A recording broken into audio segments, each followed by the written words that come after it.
नियम technical classes में सभी का हार्दिक स्वागत। आज हम टेक्निकल हेल्पर पेपर 24/8/2018 का जो थर्ड शिफ्ट का पेपर है उसका हम सॉल्यूशन करेंगे। तो देखिए, फर्स्ट क्वेश्चन है, निकेल लोहे सेल में इलेक्ट्रोलाइट के रूप में प्रयोग किए जाने वाले निम्नलिखित रसायनों में से कौन सा है। तो जो निकेल आयरन सेल होता है उसे एडिशन सेल भी कहा जाता है। तो जो निकेल आयरन सेल होता है तो ऑप्शन देखिए, H2SO4, HCl, पोटेशियम हाइड्रोक्साइड या KMnO4 व MnO2। तो हमेशा ध्यान रखिए, जो निकेल आयरन सेल जो एडिशन सेल होता है उसमें इलेक्ट्रोलाइट के रूप में पोटेशियम हाइड्रोक्साइड का उपयोग किया जाता है। किसका उपयोग किया जाता है? पोटेशियम हाइड्रोक्साइड का, हमेशा ध्यान रखिए। और जो H2SO4 है ये वोल्टेक सेल में, और जो सल्फ्यूरिक एसिड है वो सीसा संचायक सेल में आदि में प्रयोग किया जाता है। जो सीसा संचायक जो बैटरी होती है उसमें H2SO4 का प्रयोग किया जाता है। तो हमेशा ध्यान रखिए, निकेल जो आयरन सेल होता है उसमें इलेक्ट्रोलाइट के रूप में पोटेशियम हाइड्रोक्साइड का प्रयोग किया जाता है। तो चलते हैं नेक्स्ट क्वेश्चन पर। 2SWG का तार किसके व्यास के बराबर होता है? तो ये बताना है कि 2SWG जो 2 स्टैंडर्ड वायर गेज तार का किसके व्यास के बराबर होता है, ये बताना है। तो ऑप्शन देखिए, 0.38 mm, बी है 5.89 mm, सी है 6.4 mm, डी है 7.01 mm और ई है 8.23 mm। तो जो इसका जो राइट आंसर होगा, जो 2SWG है, जो 2SWG है इसका जो मान होता है, जो व्यास होता है वो हमेशा mm में प्रदर्शित किया जाता है। तो 2SWG का जो मान होता है वो होता है 7.01 mm। ये हमेशा याद रखें, 2SWG के तार का व्यास होता है वो होता है 7.01 mm। और जो इन ऑप्शनों में जो दिखाए गए हैं, और ये बता देते हैं कि जो 5.89 mm दिया हुआ है ये 4SWG का है, 4SWG का मान है। और जो हमें 5.38 mm दिखाया गया है ये 5SWG का मान है। और जो हमें 6.4 mm दिखाया गया है ये 3SWG का मान है। तो हमेशा ध्यान रखें, 2SWG के तार का जो व्यास होगा वो 7.01 mm होगा। तो चलते हैं नेक्स्ट क्वेश्चन पर। अंतर्राष्ट्रीय ओम जो प्रतिरोध की इकाई है उसे कैसे परिभाषित किया जाता है? तो ये बताना है, जो अंतर्राष्ट्रीय ओम होता है उसकी जो प्रतिरोध की इकाई होती है उसे कैसे परिभाषित किया जाता है। तो ऑप्शन देखिए, पारे का स्तंभ, कार्बन का घन, तांबे का घन व एल्यूमिनियम का घन व तार की इकाई लंबाई। तो जो अंतर्राष्ट्रीय ओम होता है, जो प्रतिरोध की इकाई होती है उसे हमेशा पारे के स्तंभ पर, पारे का जो स्तंभ है उससे परिभाषित किया जाता है। तो ये याद रखें, जो अंतर्राष्ट्रीय ओम है जो पारे के स्तंभ पर परिभाषित किया जाता है। तो चलते हैं नेक्स्ट क्वेश्चन पर। नेक्स्ट क्वेश्चन है, निम्न में से क्या ओम के नियम का पालन नहीं करता है? तो ये बताना है कि जो है जो नियम का पालन नहीं करता है। ऑप्शन में बताना है जो कौन सा है जो ओम के नियम का पालन नहीं करता है। ऑप्शन देखिए, अर्धचालक, ट्रांजिस्टर, थर्मिस्टर, वैक्यूम ट्यूब और इन सब। तो जो ओम का नियम का जो पालन नहीं करता है वो होते हैं, जो डिवाइसें होती हैं वो होती एक्टिव डिवाइस है। तो एक्टिव डिवाइस जो होती है वो ओम के नियम का पालन नहीं करती है, पहला पॉइंट। दूसरा है, ये जो अरेखीय परिपथ होते हैं अरेखीय परिपथों पर लागू नहीं होता है। तो हमें दिए गए ऑप्शन में ये अर्धचालक है, इस पर भी नियम पालन नहीं करता है। जो ट्रांजिस्टर होता है ये भी एक प्रकार की एक्टिव डिवाइस है, इस पर भी ओम का नियम पालन नहीं करता है। जो थर्मिस्टर होता है इस पर भी ओम का नियम पालन नहीं करता है। और जो वैक्यूम ट्यूब होता है ये एक निर्वात ट्यूब है, इस पर भी ओम का नियम पालन नहीं करता है। तो इसमें जो राइट आंसर होगा वो होगा इन सभी पर। तो इन सभी पर क्या होता है, ओम का नियम पालन नहीं करता है। तो ये हमें ध्यान रखना है, ये एक प्रकार की एक्टिव कंपोनेंट्स है, एक्टिव युक्तियाँ हैं जो इस पर ओम का नियम पालन नहीं करता है। तो चलते हैं नेक्स्ट क्वेश्चन पर। ताप दीप्ति का फिलामेंट किससे बना होता है? तो हमें बताना है जो ताप दीप्त का जो फिलामेंट होता है वो किससे बना होता है? एल्यूमिनियम से, तांबा से, लोहा से, टंगस्टन से, रजत से। तो हमेशा ध्यान रखें जो ताप दीप्त का जो फिलामेंट होता है वो हमेशा टंगस्टन का बनाया जाता है। न तो लोहा का बनाया जाता है, न तांबे का बनाया जाता है, न एल्यूमिनियम का बनाया जाता है, न ही रजत का बनाया जाता है। तो हमेशा ध्यान रखें जो ताप दीप्त का जो फिलामेंट होता है वो हमेशा टंगस्टन का बनाया जाता है। तो चलते हैं नेक्स्ट क्वेश्चन पर। इलेक्ट्रोलाइट का की बैटरी के चार्ज की अवस्था को प्रदर्शित करता है। जो इलेक्ट्रोलाइट का जो क्या है, जो बैटरी के चार्ज की अवस्था को प्रदर्शित करेगा। तो ऑप्शन देखिए, ए रंग होगा, या सांद्रण होगा, या विशिष्ट गुरुत्व होगा, या कैनेमेटिक श्यानता होगी, या गतिक श्यानता होगी। तो इनमें से ये दो ऑप्शन तो ऐसे ही गलत हो गए हैं। और देखिए, अब जो इलेक्ट्रोलाइट की जो बैटरी की चार्ज की जो अवस्था प्रदर्शित करता है वो होता है उसका विशिष्ट गुरुत्व। जो इसकी जो विशिष्ट गुरुत्व होता है, स्पेसिफिक ग्रेविटी होती है, वो क्या बताती है? बैटरी की चार्ज की अवस्था को प्रदर्शित करती है। और जो ये किससे मापा जाता है? ये मापा जाता है हाइड्रोमीटर से। आपेक्षिक आर्द्रता, आपेक्षिक आर्द्रता मापी जाती है हाइग्रोमीटर से, और विशिष्ट गुरुत्व मापा जाता है हाइड्रोमीटर से। तो हमेशा ध्यान रखें ये किससे मापा जाता है? हाइड्रोमीटर से। और आपेक्षिक आर्द्रता मापी जाती है हाइग्रोमीटर से। तो चलते हैं नेक्स्ट क्वेश्चन पर। इसका राइट आंसर हो गया है विशिष्ट गुरुत्व।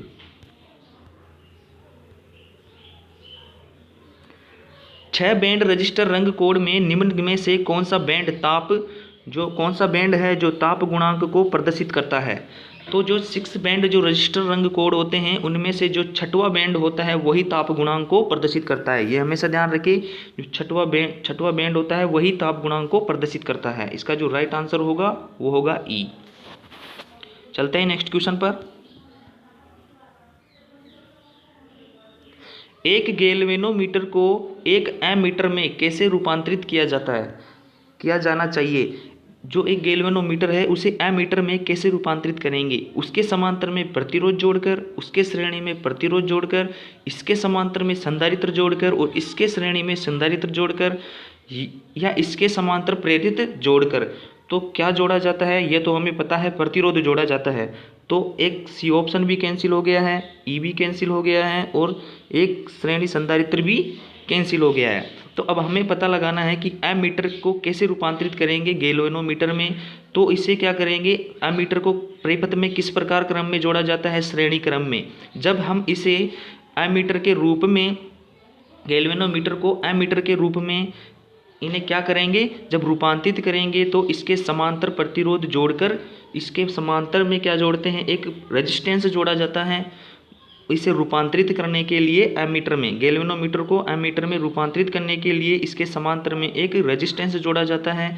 वो क्या होता है? वो होता है कम रेजिस्टेंस का मान का एक प्रतिरोध होता है। अब ऐसे क्वेश्चन पूछा जाता है कि जो एमीटर की जो रेंज बढ़ाई जाती है, एमीटर की जो रेंज बढ़ाई जाती है, तो जो वो प्रतिरोध जोड़ा जाता है वो किसका बना होता है? तो उसमें ऑप्शन आते हैं जैसे एल्यूमिनियम के, तांबे के, कॉपर के, या मैग्नीन के। तो हमेशा ध्यान रखें जो एमीटर में जो रेंज बढ़ाई जाती है, जो प्रतिरोध जोड़ा जाता है, वो हमेशा होता है मैग्नीन का बना होता है। वो भलाई वोल्ट मीटर की रेंज बढ़ाई या एमीटर की रेंज बढ़ाई, तो हमेशा ध्यान रखें वो मैग्नीन का बना होता है। तो चलते हैं नेक्स्ट क्वेश्चन पर। भूयोजन तार या भूमिगत तार का आकार किस पर आधारित होता है? तो जो भूयोजन तार होता है, एक होता है भूयोजन तार को ही क्या बोलते हैं? भूमिगत तार का जो आकार किस पर आधारित होता है ये बताना है। तो ऑप्शन देखिए, भूमिगत तार के माध्यम से प्रवाहित अधिकतम दोष धारा पर, या सेवा लाइन की निर्धारित धारा क्षमता पर, या मृदा प्रतिरोधकता पर, ए और सी दोनों, या फिर बी और सी दोनों।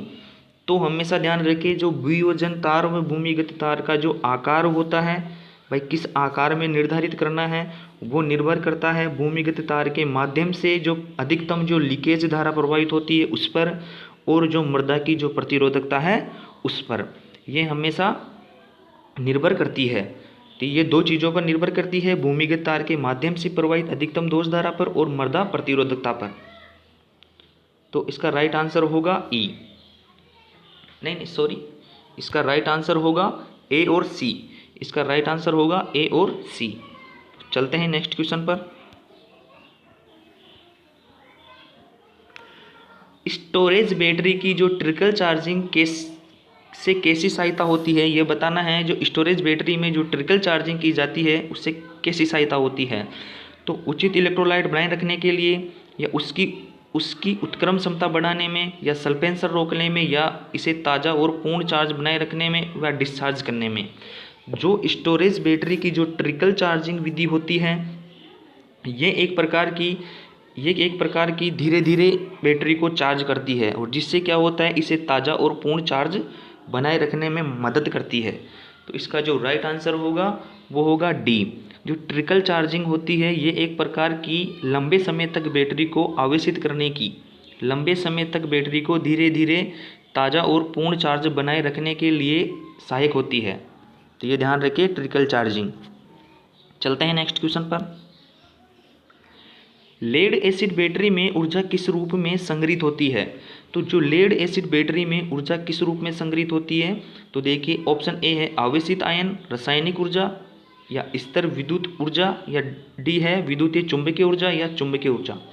तो हमेशा ध्यान रखिए, जो लेड एसिड बैटरी में जो ऊर्जा संग्रहित होती है वो इलेक्ट्रिकल ऊर्जा, केमिकल ऊर्जा यानी रासायनिक ऊर्जा में स्टोर होती है। तो हमेशा ध्यान रखिए, जो इलेक्ट्रिकल ऊर्जा होती है वो किस में चेंज होती है, वह रासायनिक ऊर्जा में चेंज होती है, और रासायनिक ऊर्जा में ही स्टोर होती है। तो चलते हैं नेक्स्ट क्वेश्चन पर। निम्नलिखित में से प्रकाश के दीप्तिका प्रदीप चिन्ह द्वारा दर्शाया गया है। तो हमें एक चिन्ह दर्शाया गया है, इसे बताना है ये सिंबल, ये चिन्ह है वह किसका है। तो ये देखिए, ऑप्शन देखिए, प्रतिदीप्तिका है, या विसर्जन दीप्तिका है, या नियोन दीप्तिका है, या दोलक दीप्तिका है, या फिर जेनॉन फ्लैश दीप्तिका है। तो इसका जो राइट आंसर होगा वो होगा जेनॉन फ्लैश दीप्त। ये हमेशा ध्यान रखिए, ये इस प्रकार से सिंबल होता है, इसमें 2 इलेक्ट्रोड होते हैं, ठीक है। एक इलेक्ट्रोड इसमें इस प्रकार से होता है, और ये एक इस टाइप में होता है। तो इसे बोला जाता है जेनॉन फ्लैश दीप। तो हमेशा याद रखें, जेनॉन फ्लैश दीप का जो प्रतीक चिन्ह होता है वो इस प्रकार से दर्शाया जाता है। तो चलते हैं नेक्स्ट क्वेश्चन पर। यदि किसी प्रतिरोध के 3 रंग बैंड में पीले, बैंगनी और ब्राउन है तो प्रतिरोध का मान होगा। तो ये बताना है, जो प्रतिरोध का मान होगा, जो ब्राउन होगा वो होगा, ऑप्शन देखिए, ऑप्शन के टर्मिनेट ऑप्शन को हम देखते हैं। ऑप्शन के हिसाब से जो बैंगनी का मान होता है वो होता है 7, और जो पीले रंग का जो बैंड का कलर होता है वो होता है 4, और जो ब्राउन का जो गुना होता है ये होता है इंटू 10 से गुना। तो इसे जब हम इसे ब्राउन के करोड़ से इंटू 10 से मल्टीप्लाई करेंगे तो हमें प्राप्त होगा 470। ये हमें किस प्रकार से प्राप्त होता है, ये एक होती है कार्बन जो प्रतिरोध होती है उनकी एक श्रेणी होती है, उस श्रेणी के अनुसार इनको मानों को रख दिया जाता है, और जिससे मान रखने पर इससे जो प्राप्त होगा प्रतिरोध का मान वो होगा 470 ओम।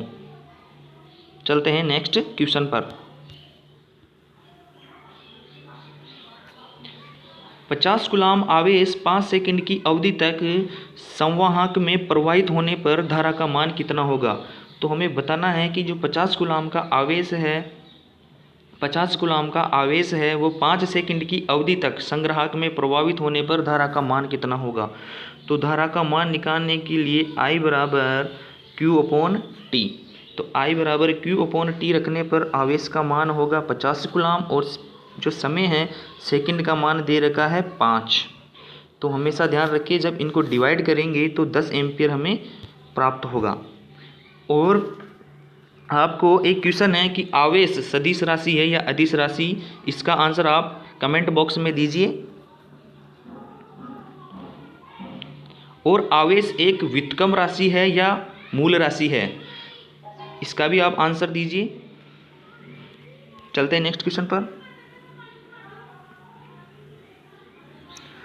चालकता का जो व्युत्क्रम होता है वो बताइए, चालकता का जो व्युत्क्रम होता है उसे क्या बोला जाता है? ऑप्शन देखिए, प्रतिरोधकता, प्रतिरोध, प्रेरकत्व, प्रतिबाधा और धारिता। तो हमेशा ध्यान रखिए, जो चालकता का जो व्युत्क्रम होता है वह क्या होता है? वह प्रतिरोधकता का व्युत्क्रम होता है। प्रतिरोधकता का चालकता का व्युत्क्रम है, मतलब प्रतिरोधकता चालकता का व्युत्क्रम है और चालकता प्रतिरोधकता का व्युत्क्रम होती है। जो प्रतिरोध जो होता है, जो प्रतिरोध होता है वो होता है चालकत्व का। चालकत्व का जो व्युत्क्रम होता है वो प्रतिरोध होता है। प्रतिरोध का जो व्युत्क्रम होता है उसे क्या बोला जाता है? उसे बोला जाता है चालकत्व। और जो धारिता होती है, धारिता का जो व्युत्क्रम होता है उसे बोला जाता है इलास्टेंस बोला जाता है। और जो प्रतिबाधा का जो उल्टा होता है उसे बोला जाता है, जैसे इम्पीडेंस का उल्टा होता है उसे बोला जाता है एडमिटेंस। चलते हैं नेक्स्ट क्वेश्चन पर, ये याद रखें।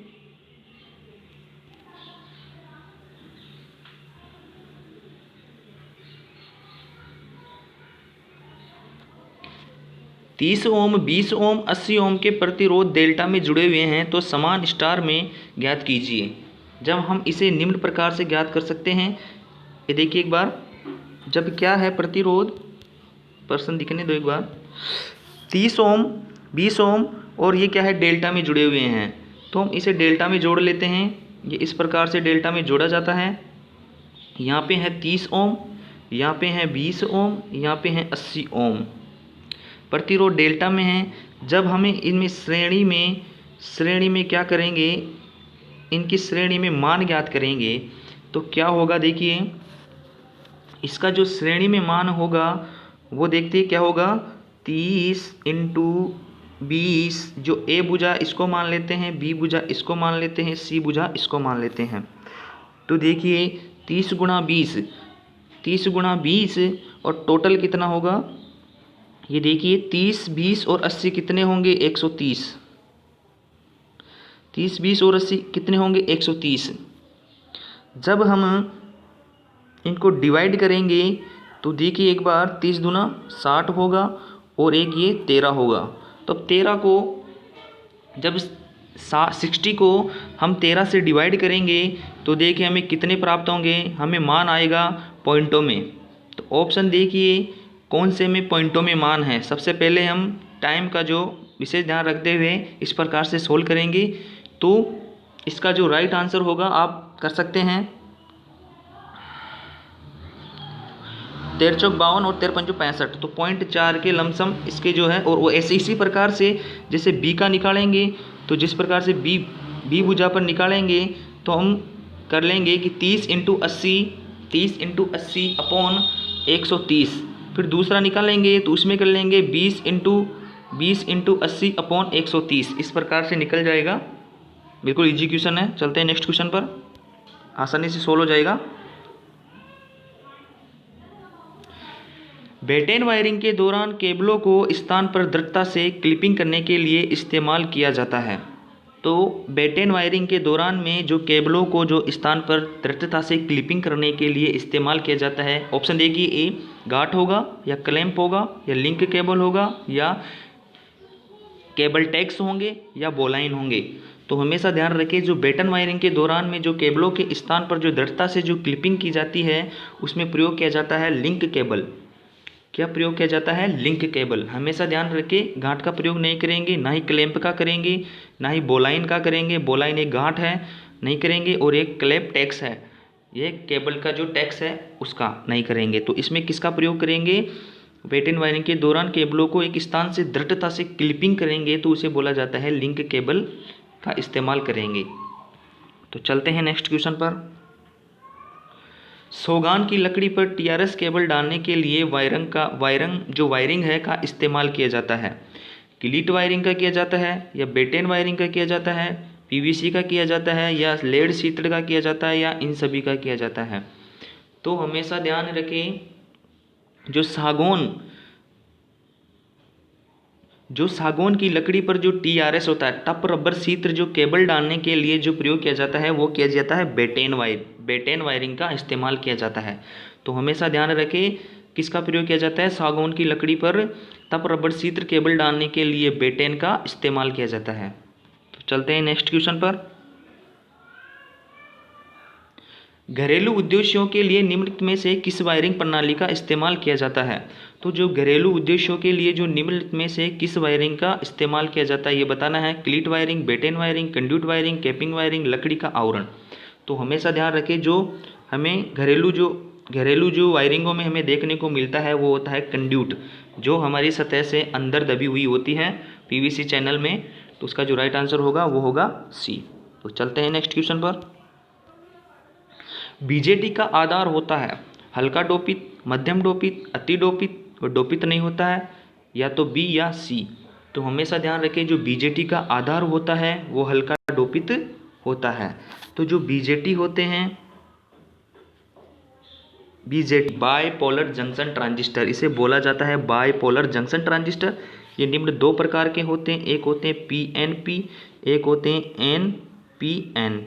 तो हमेशा ध्यान रखें ये दो होते हैं और इनमें क्या होते हैं? तीन टर्मिनल होते हैं। क्या होते हैं? तीन टर्मिनल होते हैं। इस प्रकार से बनाया जाता है। इसमें तीन टर्मिनल होते हैं, एक होता है एमीटर, एक होता है बेस, एक होता है कलेक्टर, एक होता है बेस। ये निम्न प्रकार से तीन टर्मिनल होते हैं। तो जो बीजेटी का जो आधार है, जो बेस है ये क्या किया जाता है? हल्का डोपित किया जाता है। और जो इसका आकार होता है, आकार पर भी क्वेश्चन पूछा जाता है, तो ये आकार भी इसका पतला होता है। और जो कलेक्टर होता है वो आकार में बड़ा होता है और मध्यम डोपिंग की जाती है। और जो एमीटर होता है इसमें सर्वाधिक डोपिंग की जाती है और ये आकार में मध्यस्थ होता है। तो चलते हैं नेक्स्ट क्वेश्चन पर। पूर्ण तरंग सेतु, जो पूर्ण तरंग जो होता है, जो पूर्ण ब्रिज रेक्टिफायर होता है, उसमें एक डायोड होता है, दो डायोड होते हैं, चार डायोड होते हैं, ए या तो बी या सी। तो जो पूर्ण तरंग जो सेतु डिस्टकारी होता है, उसमें चार डायोड का प्रयोग किया जाता है। हमेशा ध्यान रखें इसमें चार डायोड का प्रयोग किया जाएगा। और अर्ध तरंग जो डिस्टकारी होता है उसमें एक डायोड का प्रयोग किया जाएगा। और जो सेंटर टेप जो संशोधक होता है उसमें दो डायोड का प्रयोग किया जाएगा। और जो पूर्ण तरंग जो दिष्टगारी होता है उसकी 81.2% क्या होती है? दक्षता होती है। 2%, 81.2% इनकी दक्षता होती है। और रिपल फैक्टर का मान क्या होता है? कम होता है।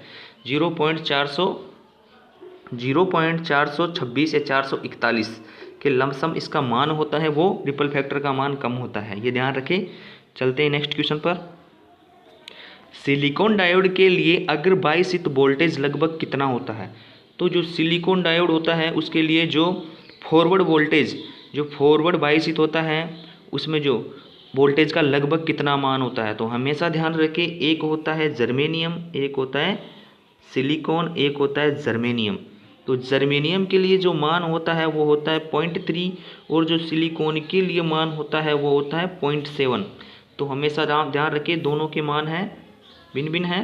तो जो सिलिकॉन के लिए होगा वो होगा 0.7 और जो जर्मेनियम के लिए होगा वो 0.3 वोल्ट। चलते हैं नेक्स्ट क्वेश्चन पर।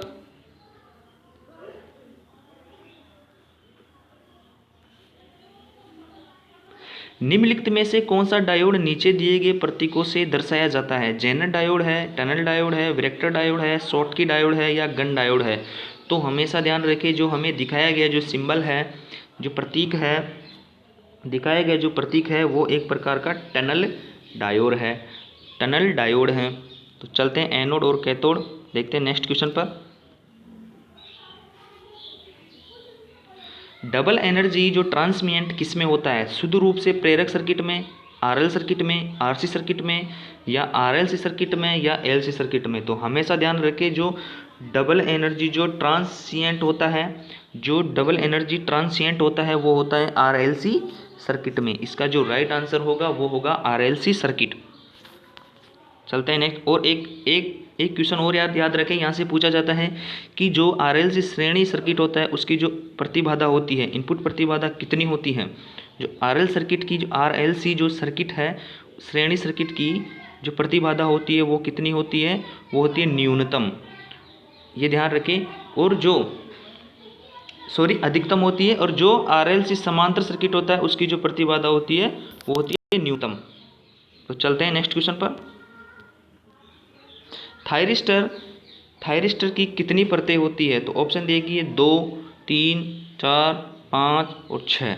जो थायरिस्टर की कितनी परतें होती है तो ये बताना है। जो थायरिस्टर होता है उसमें हमेशा ध्यान रखें ये एक प्रकार की पावर इलेक्ट्रॉनिक्स का भाग है थायरिस्टर, इसमें हमेशा 4 परतें होती है। तो थायरिस्टर निम्न प्रकार से बना होता है। इसमें क्या होते हैं 1, 2, 3, इसमें 4 तो परत होती है और 3 संधियाँ होती है। PN और 2 PN डायोड से मिलकर बना होता है, 2 PN डायोड से मिलकर बना होता है। इसमें 2 संधियाँ होती है, एक होती है PN, इसमें संधि बिंदु होते हैं 4, सॉरी संधि बिंदु होते हैं 3, 1, 2 और 3। पहला यहाँ पे, दूसरा यहाँ पे और तीसरा यहाँ पे। ये भी क्वेश्चन पूछा जाता है कि जो थायरिस्टर में होते हैं वहाँ संधि परतों की संख्या कितनी होती है? तो इसमें होती है 3 और परतों की संख्या होती है 4। तो हमेशा ध्यान रखिए जो हमें इसमें पूछा गया है परतों की संख्या तो 4 इसका राइट आंसर हो गया। चलते हैं नेक्स्ट क्वेश्चन पर। निम्न में से कौन से डायोड रिवर्स ब्रेकडाउन रीजन में संचालित होते हैं? तो ये बताना है जो कि कौन से डायोड हैं जो रिवर्स ब्रेकडाउन में क्या करते हैं, संचालित होते हैं। मतलब रिवर्स ब्रेकडाउन जो रीजन होता है, ब्रेकडाउन रीजन होता है, उसी में क्या करते हैं वो चलते हैं। तो देखिए LED होगा, LED फॉरवर्ड वाइस में काम करता है, रिवर्स में नहीं करता है। तो ऑप्शन देखिए PN जंक्शन डायोड या जेनर डायोड या एवलांच डायोड या फिर C और D दोनों। तो जो ये होगा फॉरवर्ड वाइस में। तो हमेशा ध्यान रखिए जो LED होगी वो होगी फॉरवर्ड वाइस में, PN जंक्शन होगा ये होगा फॉरवर्ड वाइस में, जो जेनर डायोड होता है ये होता है रिवर्स वाइस में, और जो एवलांच डायोड होता है ये होता है रिवर्स वाइस में। तो जेनर डायोड और एवलांच डायोड ये हैं, ये क्या करेंगे, ये रिवर्स ब्रेकडाउन रीजन में दोनों ही क्या करेंगे, संचालित होंगे। तो इसका जो राइट आंसर होगा वो होगा E। तो चलते हैं नेक्स्ट क्वेश्चन पर। गुणवत्ता कारक को निम्न रूप से जाना जाता है।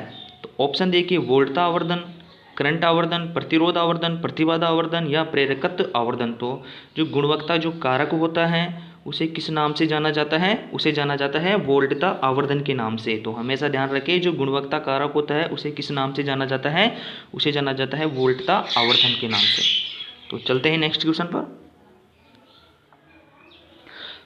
200 हर्ट्ज की आवृत्ति के लिए समय अवधि कितनी होगी?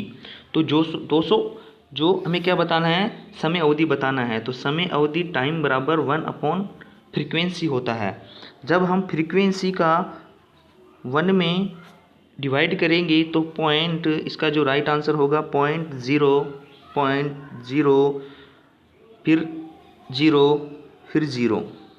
तो डिवाइड करने पर ये कितनी बार जाएगा, 5 बार। तो 5 सेकंड अवधि कितनी होगी, 5 सेकंड होगी। तो 0.005 सेकंड, इसका जो राइट आंसर होगा वो होगा B, 0.005 सेकंड इसका राइट आंसर होगा। तो चलते हैं नेक्स्ट क्वेश्चन पर।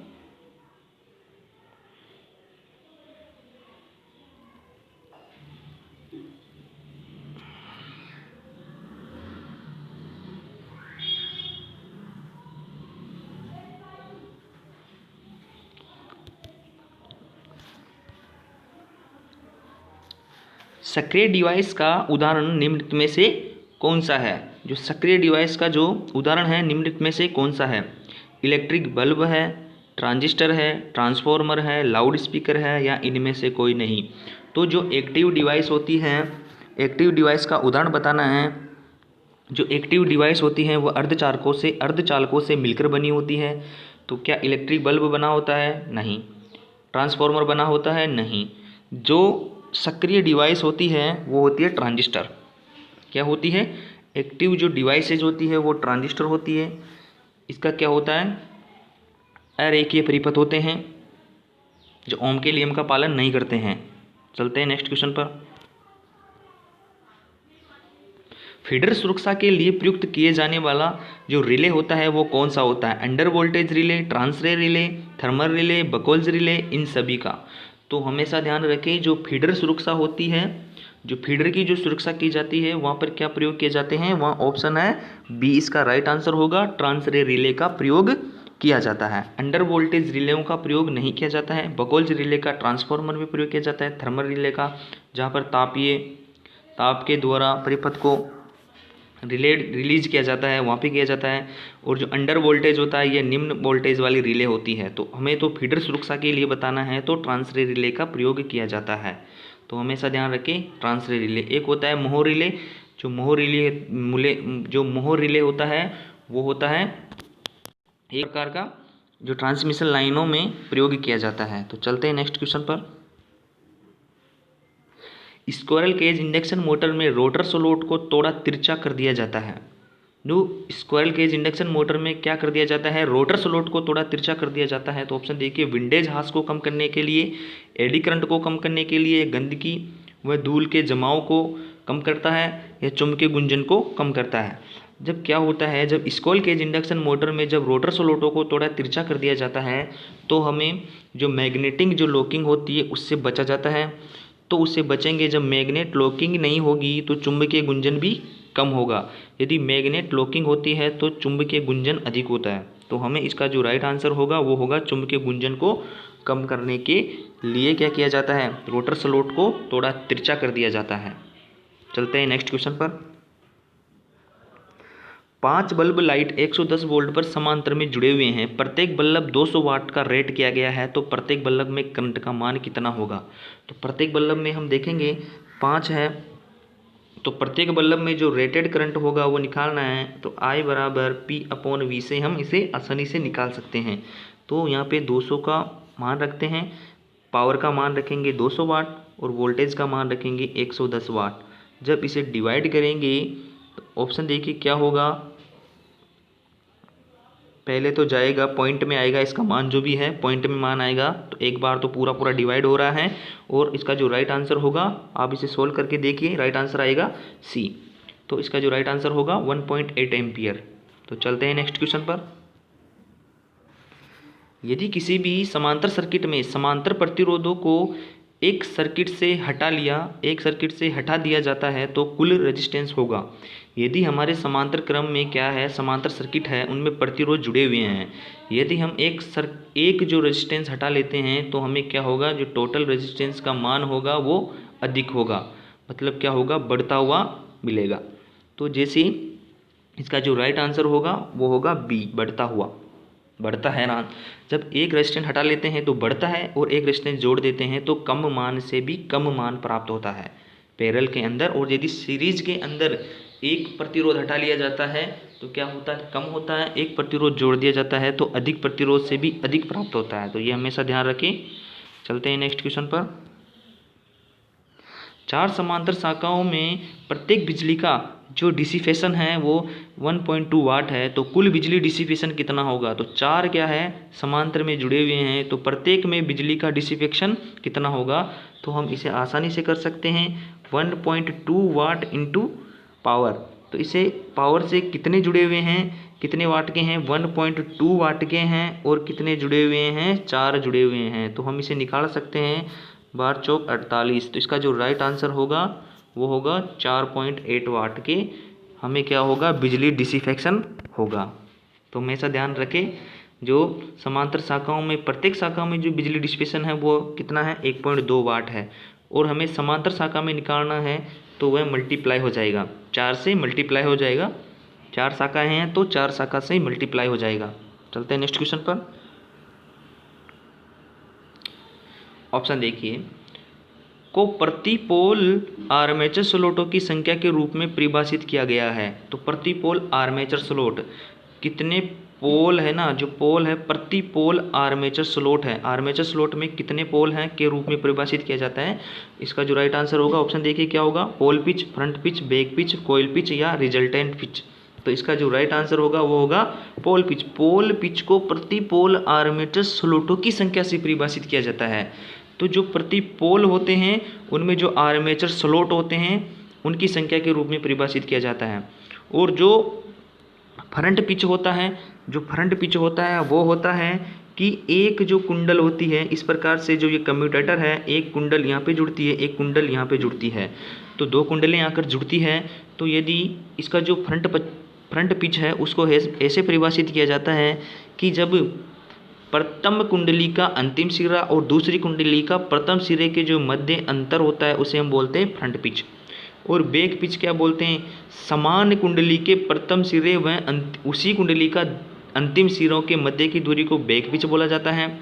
कोयल पिच, जो कोयलों के जो मध्य की दूरी को कोयल पिच बोला जाता है। कोयल कितने पिच के अंतर्गत फैली हुई है उसे कोयल पिच बोला जाता है। रिजल्टेंट पिच होगा जो बैक पिच और फ्रंट पिच के अंतर होता है, वो होता है रिजल्टेंट पिच होता है। चलते हैं नेक्स्ट क्वेश्चन पर। जनरेटर में पोल शू का उद्देश्य क्या है? तो फील्ड कोयल को सहारा देना। पोल शू का उद्देश्य बताना है। तो एयर गैप में फ्लक्स को समान रूप से फैलाता है, ए व बी दोनों। फिर संयोजन को यांत्रिक ताकत प्रदान करता है या एडी करंट हास को कम करता है। तो हमेशा ध्यान रखें, जो जनरेटर में जो पोल शू का उद्देश्य होता है वो होता है कि फ्लक्स को एयर गैप में समान रूप से फैलाएं और फील्ड जो कोयल है उसको सहारा देता है। ये मेन पोल से आगे लगा होता है। पोल शू अर्धचंद्राकार आकृति में मिलता है। पोल शू ये पोल बॉडी से किसी प्रकार जुड़ा होता है? काउंटर संक स्क्रू के द्वारा इसे जोड़ दिया जाता है। चलते हैं नेक्स्ट क्वेश्चन पर। हिस्टैरिसीस हास किसमें प्रयुक्त होता है?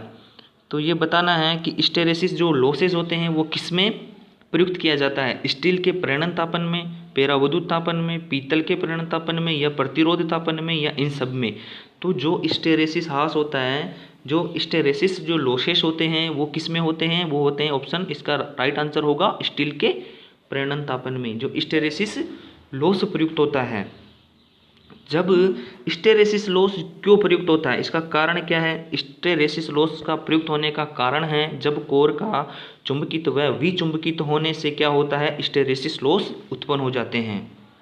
जब कोर जब एक बार चुंबकित होती है, फिर भी चुंबकित और विचुंबकित, इस प्रकार से क्रम चलता रहता है, तो एक लॉसेज उत्पन्न हो जाता है, उसे बोला जाता है हिस्टैरिसीस लॉस। ये क्या होता है? स्टील के प्रेरण तापन में प्रयुक्त होता है। तो चलते हैं नेक्स्ट क्वेश्चन पर। इसका राइट आंसर होगा स्टील के प्रेरण तापन पर। थर्मोपाइल किस सिद्धांत के अधीन काम करता है? हमें बताना है कि जो थर्मोपाइल है वह किस सिद्धांत के अधीन काम करता है? जूल के प्रभाव पर, थॉमसन के प्रभाव पर, एंडरसन के प्रभाव पर, या लेंज के प्रभाव पर, या सीबेक के प्रभाव पर। तो हमें बताना है जो थर्मोपाइल होता है वो होता है, इसका जो राइट आंसर होगा वो होगा सीबेक प्रभाव। जो थर्मोपाइल होता है वो सीबेक के इफेक्ट पर क्या करता है? उसके सिद्धांत पर अधीन काम करता है। तो जो सीबेक का प्रभाव होता है वो क्या होता है? देखिए, जब दो असमान धातुओं को जोड़कर यदि एक सिरे पर बर्फ के टुकड़े में रख दिया जाता है और एक को गर्म पानी में रख दिया जाता है, तो देखा जाता है कि एक ईएमएफ उत्पन्न होता है, एक धारा उत्पन्न होती है। ये क्या है? एक सीबेक का प्रभाव है। और सीबेक के जो प्रभाव का जो व्युत्क्रम होता है उसे पेल्टियर प्रभाव बोला जाता है। ये हमेशा ध्यान रखें। चलते हैं नेक्स्ट क्वेश्चन पर। एक इलेक्ट्रिक आयरन में कोयल से बेस प्लेट तक ऊष्मा का स्थानांतरण मुख्य रूप से किस प्रकार होता है? तो जो इलेक्ट्रिक आयरन में जो कोयल से बेस प्लेट तक ऊष्मा का जो स्थानांतरण होता है वो मुख्य रूप से किस प्रकार से होता है? देखिए, ऑप्शन चालन से होता है, सेवन से होता है, विकिरण से होता है, या आंशिक चालन व आंशिक सेवन से होता है, आंशिक सेवन व आंशिक विकिरण के कारण होता है। तो जो इसका जो राइट आंसर होगा, हमेशा ध्यान रखें, जब चालक प्लेटों के अंतर्गत जब कोयलों में जो बेस प्लेट तक ऊष्मा का जो स्थानांतरण होता है वो होता है ए, यानी चालन प्रकार से। धातुओं में जब गर्म होती है तो वो किस कारण से गर्म होती है? उसमें क्या होता है? एक होता है चालन के प्रभाव के कारण वह गर्म हो जाती है। और जो सेवन होता है वो सेवन होता है द्रवों में गर्म होने का कारण होता है सेवन क्रिया की विधि से द्रव गर्म होता है। तो चलते हैं नेक्स्ट क्वेश्चन पर। जब प्रतिरोध के मापन के लिए वोल्टमीटर एमीटर विधि लागू की जाती है तो वोल्टमीटर यदि 8.28 वोल्ट 8.28 वोल्ट का मान देता मिली एम्पेयर में देता है तो प्रतिरोध का मान क्या होगा। जब प्रतिरोध के मापन में यदि वोल्ट एमीटर विधि वोल्टमीटर यदि कितना मान देता है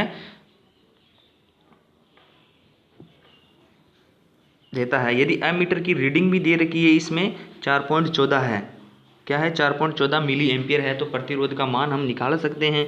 तो रेजिस्टेंस का मान होगा R बराबर V/I। तो हम रेजिस्टेंस का मान निकालेंगे। यदि वोल्टेज का मान है 8.28 वोल्ट है जबकि इसका मान है 4.14 मिली क्या हो जाएगा 1000 में इसको कन्वर्ट कर देते हैं। जब इसे डिवाइड करेंगे 2 तो 2000 आएगा, तो 2 से शॉर्ट में लिखा जाता है 2 किलो ओम। इसका जो राइट आंसर होगा वो होगा ए। तो चलते हैं नेक्स्ट क्वेश्चन पर।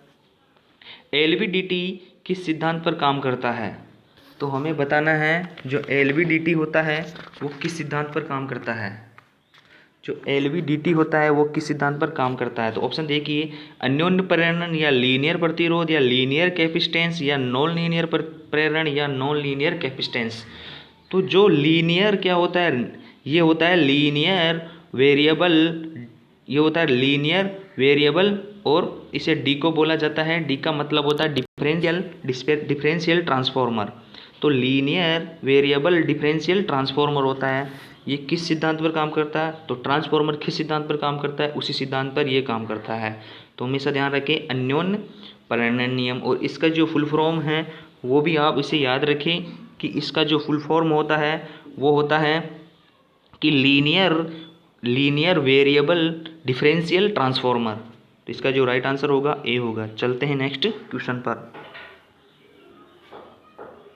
बैलिस्टिक जो गैल्वेनोमीटर में इसके चलायमान कोयल से गुजरने वाले के अनुपात में इसकी सुई के विचलन के लिए डिज़ाइन किया जाता है। तो ये बताना है जो बैलिस्टिक जो गैल्वेनोमीटर होता है उसके जो चलायमान कोयल होती है, मूविंग कोयल होती है, उसमें से गुजरने वाले क्या होते हैं, आवेश होते हैं। न कि उसमें दबाव ऊर्जा गुजरती है, न ऊष्मीय ऊर्जा गुजरती है, न ही चुंबकीय बल गुजरता है, न ही एडी करंट गुजरता है। तो हमेशा ध्यान रखें जो बैलिस्टिक गैल्वेनोमीटर की जो कोयलें होती हैं उनमें से गुजरने वाले चार्ज के अनुपात में उसकी सुई की विचलन के लिए डिजाइन किया जाता है। तो चलते हैं नेक्स्ट क्वेश्चन पर।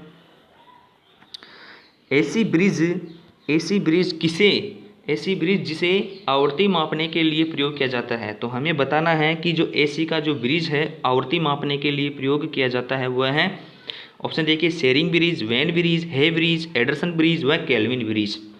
तो जो इसका राइट आंसर होगा वेन ब्रिज। तो वेन ब्रिज के द्वारा ही हम क्या कर सकते हैं, आवृत्ति मापी जाती है। वेन ब्रिज के द्वारा आवृत्ति क्या करी जाती है, आवृत्ति मापी जाती है। तो ये ध्यान रखें, वेन ब्रिज के द्वारा क्या की जाती है, आवृत्ति मापी जाती है। और जो शेरिंग ब्रिज होता है, शेरिंग ब्रिज से मापी जाती है धारिता। शेरिंग ब्रिज से मापी जाती है धारिता। एंडरसन ब्रिज से होता है, जो एंडरसन ब्रिज से मापा जाता है प्रेरकत्व। हमेशा ध्यान रखें, एंडरसन ब्रिज से मापा जाता है प्रेरकत्व। और हे ब्रिज से भी क्या मापा जाता है, हे ब्रिज से भी मापा जाता है प्रेरकत्व मापा जाता है। इसका जो राइट आंसर होगा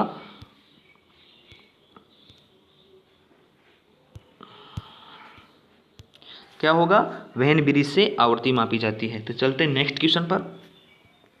निम्न में से किसके लिए गॉस का नियम, जो गॉस का जो रूल है वो लागू होता है। केवल पॉइंट चार्ज के लिए, अंत लाइन चार्ज के लिए, चार्ज की अंत शीट के लिए या समान रूप से गोलाकार सेल्स के लिए। तो हमेशा ध्यान रखें जो गॉस का जो नियम होता है, गॉस का जो नियम है वो सभी पर लागू होता है।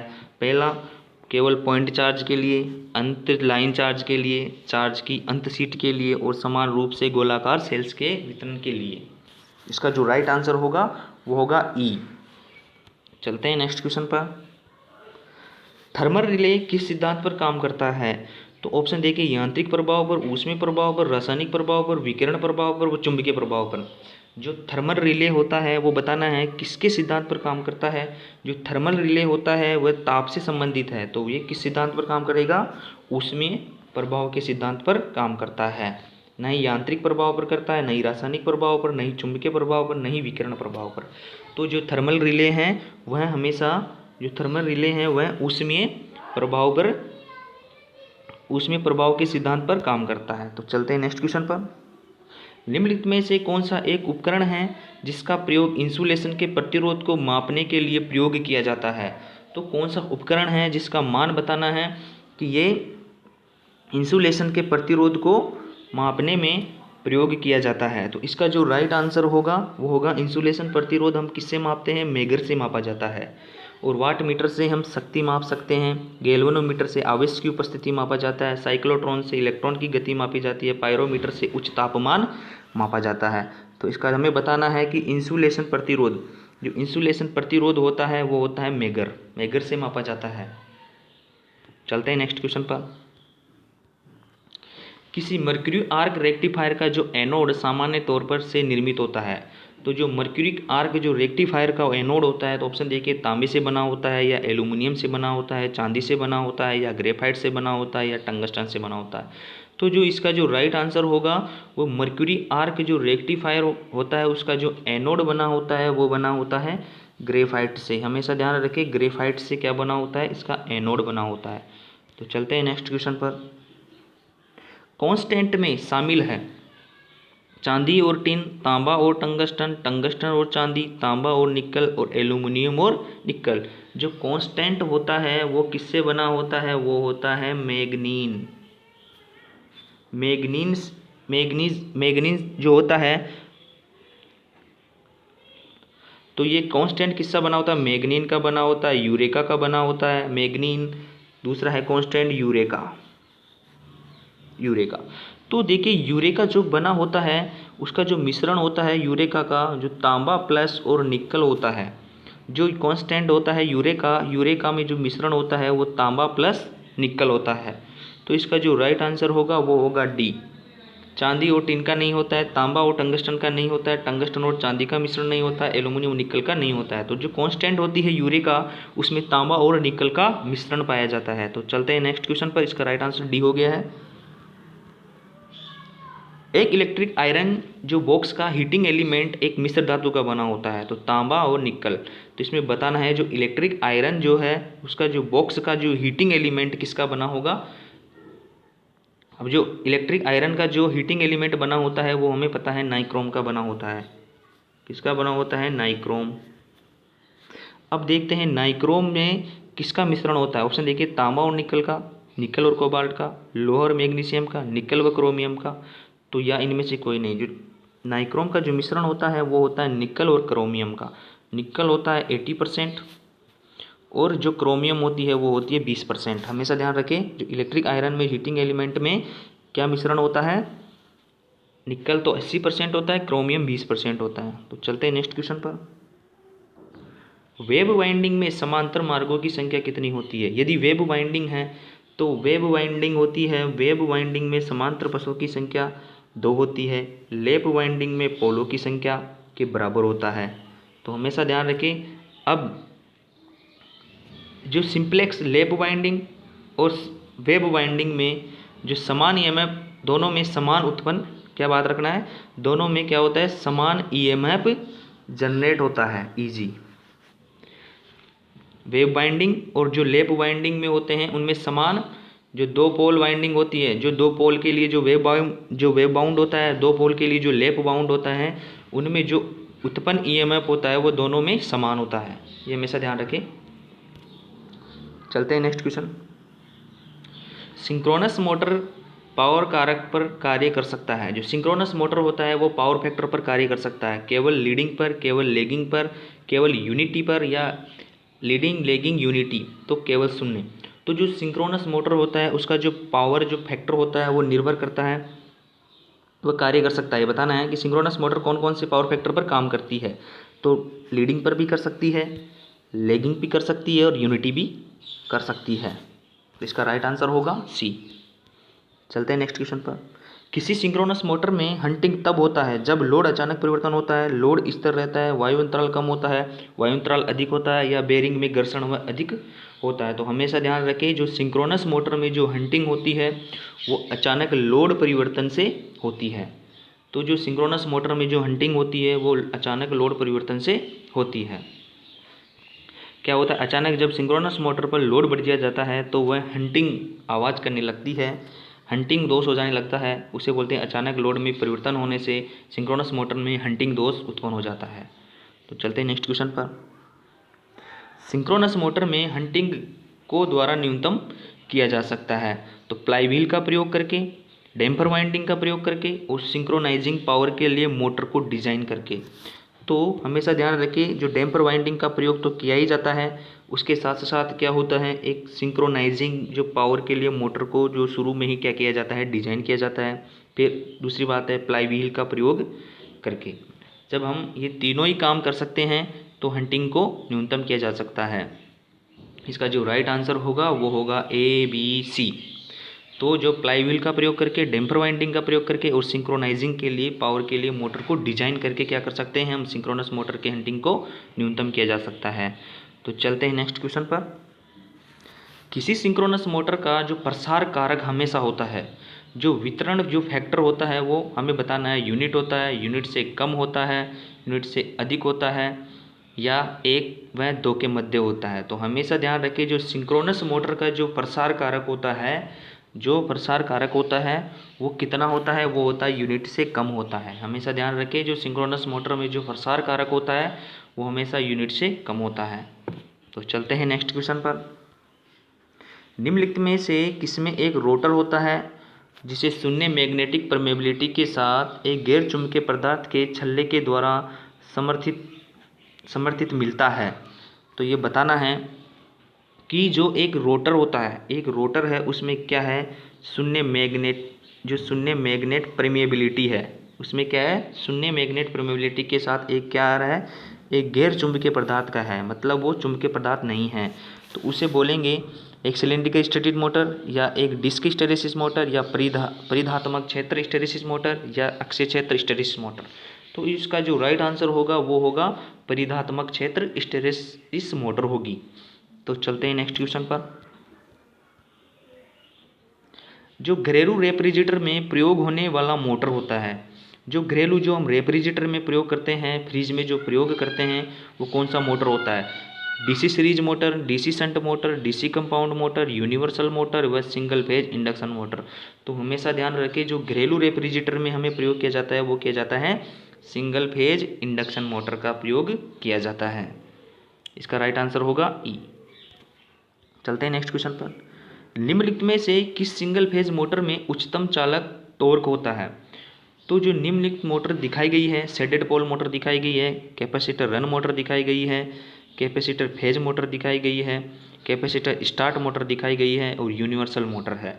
तो हमें बताना है इनमें से जो सिंगल फेज का जो मोटर है वह उच्चतम चालक टॉर्क होता है, मतलब उच्चतम चालक टॉर्क कौन सी मोटर का होता है, वो होता है कैपेसिटर रन मोटर का। तो हमेशा ध्यान रखें, कैपेसिटर रन मोटर का क्या होता है, उच्चतम चालक टॉर्क होता है, ये होता है उच्चतम चालक टॉर्क होता है, उच्चतम जो चालक घूर्णन टॉर्क होता है। और जो स्टार्टिंग टॉर्क किसका उच्चतम होता है, यूनिवर्सल मोटर का भी होता है, लेकिन सिंगल फेज मोटर में उच्चतम जो चालक टॉर्क है वो है कैपेसिटर रन मोटर का। इसका जो राइट आंसर होता है, हमेशा ध्यान रखिए, कैपेसिटर रन मोटर का उच्चतम चालक टॉर्क होता है। चलते हैं नेक्स्ट क्वेश्चन पर।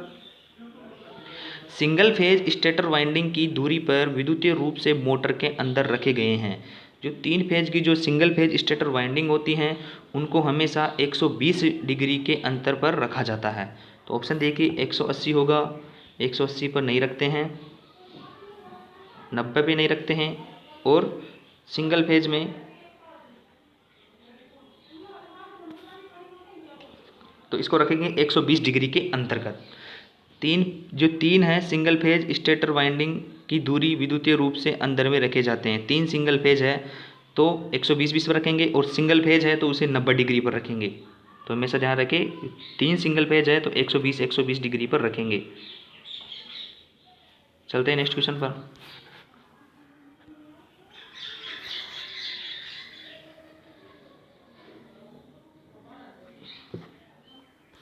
चलते हैं नेक्स्ट क्वेश्चन पर।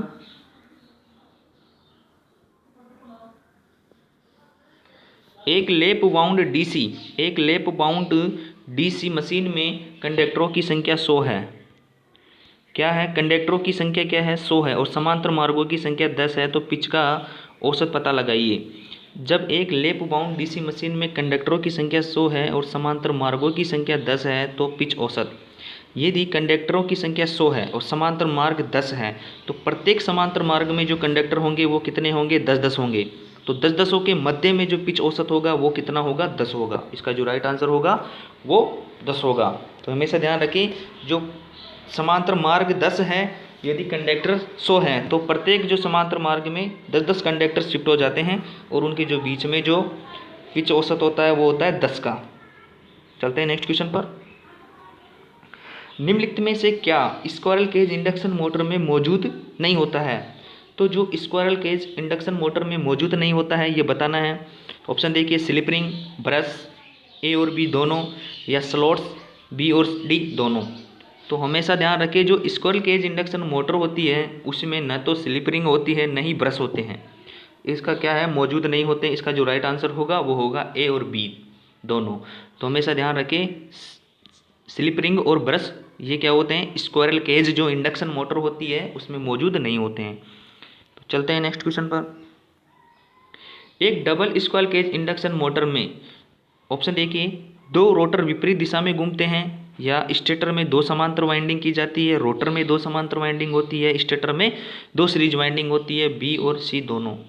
तो जो इसका जो राइट आंसर होगा वो होगा रोटर में 2 समांतर वाइंडिंग होती है। इसका जो राइट आंसर होगा वो सी होगा। जो डबल स्क्वायरल केज होती है उसमें क्या होते हैं, रोटर में 2 समांतर वाइंडिंग लगी हुई होती है। चलते हैं नेक्स्ट क्वेश्चन पर।